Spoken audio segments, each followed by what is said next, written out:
हिमाचल प्रदेश में 1 लाख रोजगार देने को लेकर सोमवार को राज्य सचिवालय में कैबिनेट सब कमेटी की बैठक होगी। इसमें नए रोजगार को लेकर स्थिति स्पष्ट होगी। मंत्री हर्षवर्धन चौहान की अध्यक्षता में मंत्री जगत सिंह नेगी और रोहित ठाकुर रोजगार के अवसर तैयार करने के लिए मंथन करेंगे। कांग्रेस की एक और चुनावी गारंटी पर काम तेज हो गया है। प्रदेश की सत्ता पर काबिज होते ही मुख्यमंत्री सुखविंदर सिंह सुक्खू ने पहली कैबिनेट में रोजगार की संभावनाएं तलाशने के लिए कैबिनेट सब कमेटी का गठन किया था।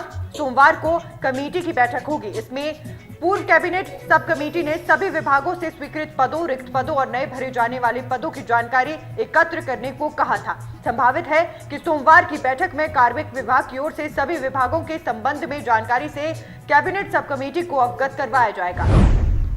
ना व्हाट्सएप ज्ञान।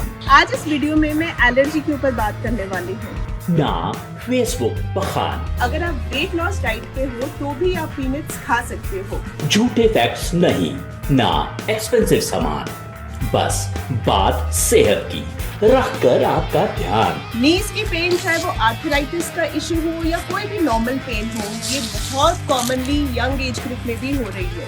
एक नंबर और हर समस्या का हल, डाइट वर्च्यूज, सेहत का साथी हर पल। बात करें सर्टिफाइड डाइटिशियन वाणी सिंगला से लाइव 1 मई को दोपहर 2 बजे सिर्फ नेशन स्पीक्स पर 8091930300 पर। Diet notes with Vani Singla, brought you by diet virtues. Himachal में मौजूद जल विद्युत परियोजनाओं पर वाटर सेस लगाने के मामले में हरियाणा और हिमाचल के मुख्यमंत्रियों की बैठक में फिलहाल कोई सहमति नहीं बनी है। चंडीगढ़ में सेक्टर 3 स्थित हरियाणा भवन में हुई बैठक में हिमाचल के सीएम सुखविंदर सिंह सुक्खू ने हवाला दिया कि जो वाटर सेस लगा है उससे हरियाणा को कोई फर्क नहीं पड़ेगा। बैठक के बाद सीएम मनोहर लाल ने मीडिया से कहा कि इस मुद्दे पर हम असहमति के लिए सहमत हैं। वहीं सीएम सुक्खू ने कहा कि सेस को लेकर कानून बन चुका है, हमारी सरकार किसी से झगड़ा नहीं कर रही, लेकिन सेस रिव्यू नहीं होगा।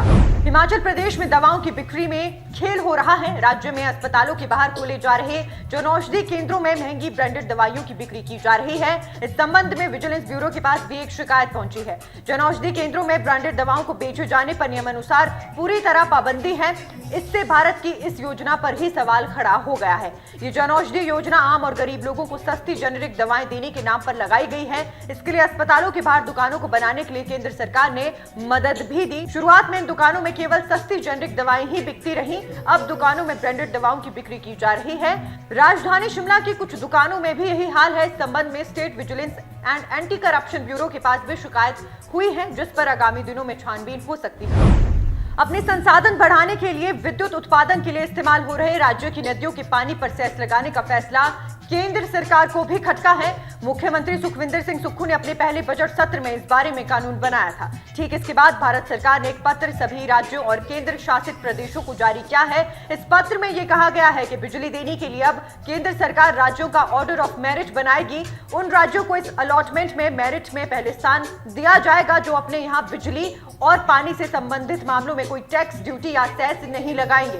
ये पत्र राज्य के ऊर्जा विभाग को मिल गया है। केंद्र सरकार कोटा से राज्यों को कुछ बिजली देती है। हिमाचल बेशक पावर सरप्लस हो, लेकिन सर्दियों में और गर्मियों में पीक आवर्स में राज्यों को भी अतिरिक्त बिजली की जरूरत पड़ती है। यही जरूरत अन्य राज्यों को भी रहती है। केंद्र सरकार के नए फैसले के बाद इस सूरत में यदि पंजाब और हरियाणा हिमाचल के साथ बिजली मांगेगा तो हिमाचल से पहले पंजाब और हरियाणा को प्राथमिकता दी जाएगी। प्रदेश के विभिन्न विभागों में अनुबंध पर तैनात कर्मचारी पिछले करीब 22 दिनों से सरकार की ओर टकटकी लगाए बैठे हैं।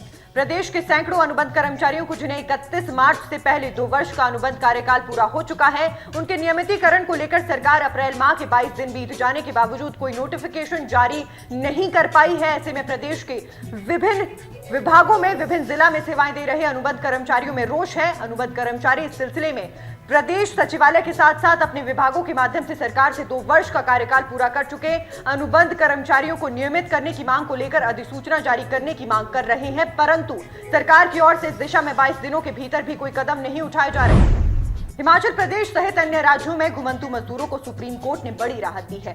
शीर्ष अदालत ने सभी राज्यों को घुमंतू मजदूरों के राशन कार्ड बनाने के आदेश दिए हैं। इससे लगभग 8 करोड़ मजदूरों को लाभ मिलेगा जो अपनी आजीविका कमाने के लिए एक राज्य से दूसरे राज्य में प्रवास करते हैं। शीर्ष अदालत ने अपने निर्णय में कहा कि घुमंतू मजदूरों को खाने पीने की सुविधा प्रदान करना कल्याणकारी राज्य का कर्तव्य है। प्रवासी कामगार को राशन न मिलने के मामले में संज्ञान लेते हुए अदालत ने केंद्र सरकार की स्टेटस रिपोर्ट से पाया कि अभी तक ई श्रम पोर्टल पर लगभग 28 करोड़ मजदूर पंजीकृत हैं, जिनमें से लगभग 20 के राशन कार्ड बने हैं। अदालत ने कहा कि यह सुनिश्चित करना राज्यों का कर्तव्य है कि प्रवासी खाद्यान्न जैसे लाभों से वंचित ना रहे।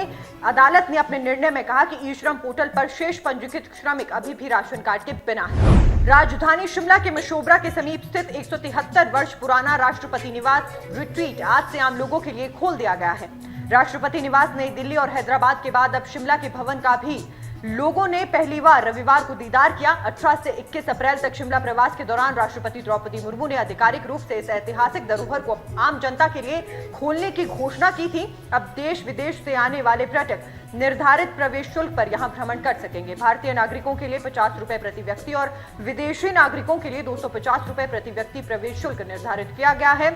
राष्ट्रपति निवास सोमवार, राजपत्रित अवकाश और राष्ट्रपति के आगमन के दौरान आम जनता के लिए बंद रहेगा। सभी सरकारी विद्यालयों के विद्यार्थियों के लिए 30 जून 2023 तक प्रवेश निःशुल्क रखा गया है। राष्ट्रपति निवास भ्रमण के लिए आम लोग राष्ट्रपति भवन की आधिकारिक वेबसाइट पर ऑनलाइन बुकिंग भी कर सकते हैं। हिमाचल प्रदेश के सिरमौर जिले के तहत सराहां की महिलाओं की पहल को प्रधानमंत्री नरेंद्र मोदी ने सराहा है। शिमला संसदीय क्षेत्र के सांसद सुरेश कश्यप के ट्वीट पर प्रधानमंत्री नरेंद्र मोदी ने भी रीट्वीट लिखा है। उन्होंने कहा है कि सराहां का ये सैनिटरी नैपकिन प्लांट महिला सशक्तिकरण की दिशा में एक सराहनीय पहल है। पीएम मोदी ने लिखा है कि बेहद खुशी का विषय है कि उनके स्वास्थ्य के साथ रोजगार का भी साधन बनेगा। महिला सशक्तिकरण को लेकर ये स्थापित किया गया है जो महिलाओं के लिए मददगार साबित रहा है। इसमें महिला प्लांट से जुड़ी हैं, लेकिन जैसे जैसे कदम बढ़ेगा तो स्थानीय स्तर पर भी अन्य महिलाओं के लिए रोजगार के द्वार खोलेंगे। जिला कुल्लू की बंजार पुलिस की टीम ने फागू पुल घाटी बीड़ सड़क पर एक युवक को 2 किलो 5 ग्राम चरस के साथ गिरफ्तार करने में सफलता हासिल की है। चरस के साथ पकड़े गए आरोपी युवक की पहचान डोला सिंह उम्र 26 वर्ष निवासी गांव रंभी डागर कलवारी तहसील बंजार के तौर पर हुई है। पुलिस ने मौके पर कार्यवाही करते हुए चरस को कब्जे में लेकर आरोपी युवक के खिलाफ मामला दर्ज कर लिया है। आरोपी को जल्द ही कोर्ट में पेश किया जाएगा। हिमाचल प्रदेश में अब आने वाले कुछ दिनों तक मौसम मिला जुला रहने वाला है। इस बीच कभी बारिश की हल्की बौछारें गिर सकती हैं तो कभी मौसम के साफ रहने का पूर्वानुमान है। 26 अप्रैल के बाद प्रदेश में फिर से बारिश, ओलावृष्टि एवं बर्फबारी को लेकर येलो अलर्ट जारी किया गया है। वहीं मध्यम और ऊंचाई पर्वतीय कई भागों में बारिश बर्फबारी हो सकती है। इन भागों में 26 अप्रैल के लिए आंधी चलने का भी येलो अलर्ट जारी किया गया है। मौसम विभाग के अनुसार प्रदेश में 24 अप्रैल से एक और पश्चिमी विक्षोभ के सक्रिय होने के आसार हैं।